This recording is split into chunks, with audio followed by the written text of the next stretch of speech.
Okay, you bayangkan bila I buat consultation session tu, bila I cakap je dia punya beat tu lagi tinggi. Tit tit tit.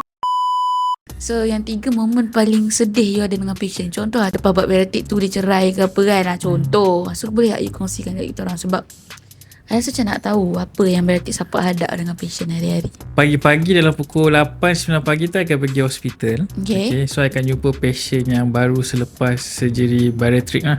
Patient tu dia ada sakit jantung. Okay, dia dah buat operation bypass. Okay, you bayangkan bila I cakap tu dia ada mesin kat sebelah tepi tu kan.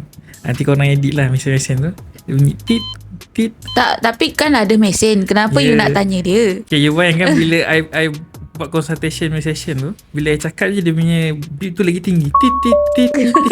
You faham? Okay, you patut letak ni kat bukan. You patut letak ni kat tempat kelakar tu. Ya tak? So bila lama-lama makin tinggi, I kena panggil nurse. Nurse okay tak? Tapi patient tu itself dia excited jumpa I.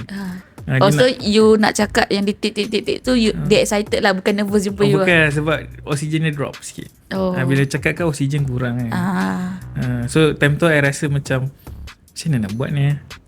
Tapi aku kena bagi consultation dekat patient ni supaya dia lepas surgery ni dia boleh, lifestyle dia dah berubah, dia kena ready lah kan. So bariatric surgery ni basically apa yang ada dalam bariatric surgery.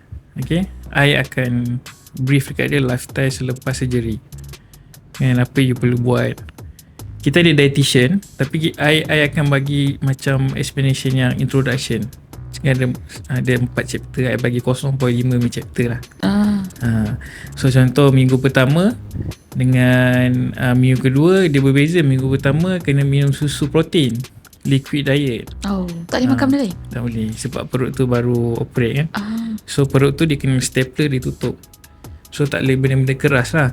So minggu 2 dengan ketiga puri